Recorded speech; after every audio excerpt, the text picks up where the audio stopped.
Bismillahirrahmanirrahim. Assalamualaikum warahmatullahi wabarakatuh. Kami dari kelompok 2 ingin mempresentasikan hasil diskusi kami yang berjudul Landasan dan Pendekatan Bimbingan dan Konseling di MI atau SD. Sebelumnya, perkenalkan nama saya Ditya Damayanti NIM 2318122 sebagai moderator dan pemateri terakhir, dan ada Mbak Sri Wahyuningsi NIM 2319199 sebagai pemateri pertama, dan ada Mbak Nisa dengan NIM 2319228 sebagai pemateri kedua. Ya, langsung saja untuk pemateri pertama Mbak Sri Wahyuningsi yang akan menjelaskan tentang hakikat dan urgensi bimbingan dan konseling di sekolah dasar. Hakikat dan urgensi bimbingan dan konseling di sekolah dasar.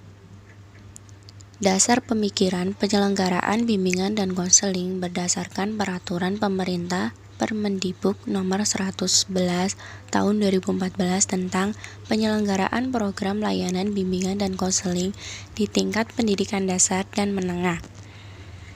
Adapun pentingnya pelayanan bimbingan dan konseling yaitu untuk memfasilitasi peserta didik yang selanjutnya disebut dengan konseli agar mampu mengembangkan potensi pada dirinya untuk mencapai tugas-tugas pengembangan.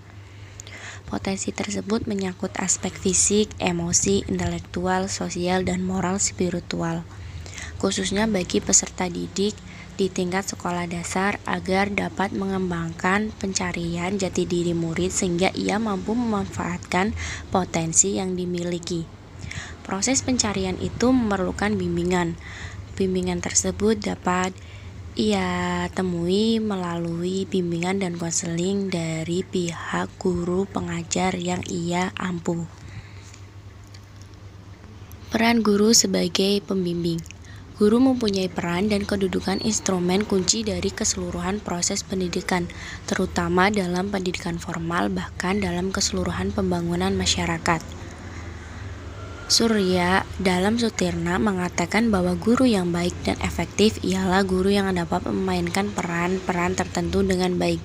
Peran-peran tersebut adalah sebagai perancang pembelajaran, pengelolaan pembelajaran, penilaian hasil pembelajaran, pengaruh pembelajaran, dan sebagai pembimbing siswa.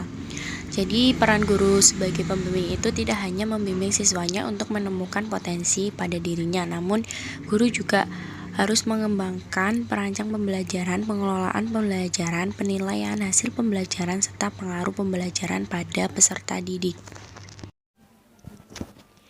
Untuk poin selanjutnya yaitu tentang bidang-bidang bimbingan dan konseling.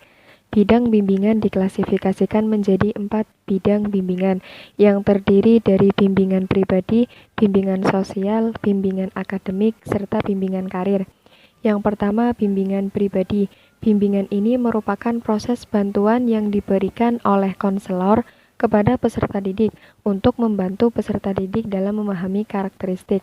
Kemudian yang kedua ada bimbingan sosial. Bimbingan sosial merupakan proses bantuan yang diberikan oleh konselor terhadap konseli untuk memfasilitasi peserta didik dalam mengembangkan keterampilan serta memecahkan masalah-masalah sosial. Kemudian ada yang ketiga, bimbingan akademik. Bimbingan ini meliputi pencapaian kemampuan, sikap, dan pengetahuan yang berperan pada efektivitas belajar di sekolah melalui pengenalan cara belajar yang efektif serta mengatasi hambatan-hambatan belajar. Kemudian yang keempat ada bimbingan karir. Bimbingan karir merupakan proses bantuan yang diberikan oleh konselor terhadap peserta didik dalam melakukan perencanaan, pengembangan, dan pemecahan masalah-masalah karir yang dialami oleh peserta didik.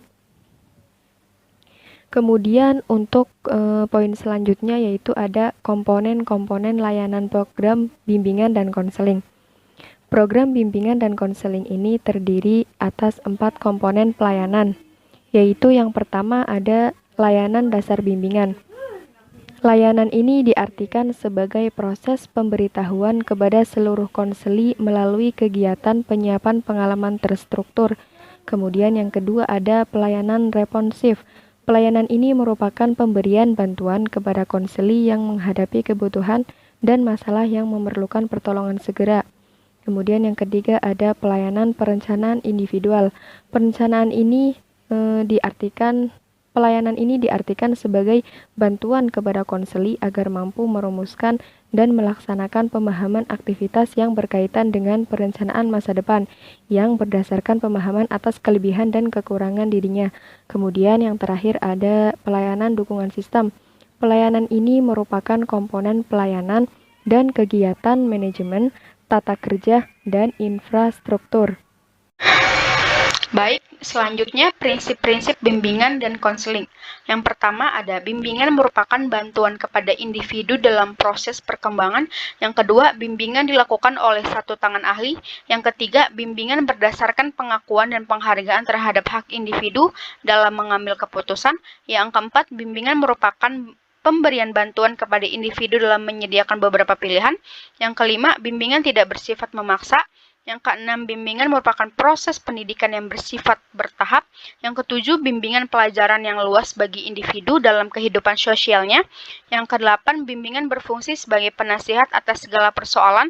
Yang kesembilan, bimbingan yang disediakan adalah untuk membantu peserta didik. Yang kesepuluh, bimbingan diberikan kepada pendidik yang diberikan individual dan sosial. Kesimpulannya adalah peran guru sebagai pembimbingan sangatlah luas, bukan hanya dalam mengajar sebagai guru mata pelajaran tertentu saja. Di sisi lain, juga bagaimana sikap dan profesionalisme dalam mengajar akan menjadi sebuah peranan yang sangat menentukan bagi pengembangannya ke arah yang lebih baik. Program bimbingan merupakan serangkaian kegiatan yang secara sistematik dilakukan sebagai upaya membantu peserta didik memahami diri dan lingkungannya. Program bimbingan dan konseling ini terdiri atas 4 komponen pelayanan, yaitu layanan dasar bimbingan, layanan responsif, layanan perencanaan individual, dan layanan dukungan sistem. Baik, sekian presentasi dari kelompok 2. Mohon maaf apabila ada salah kata atau pengucapannya terbeta-beta. Mohon dimaklumi. Terima kasih. Wassalamualaikum warahmatullahi wabarakatuh.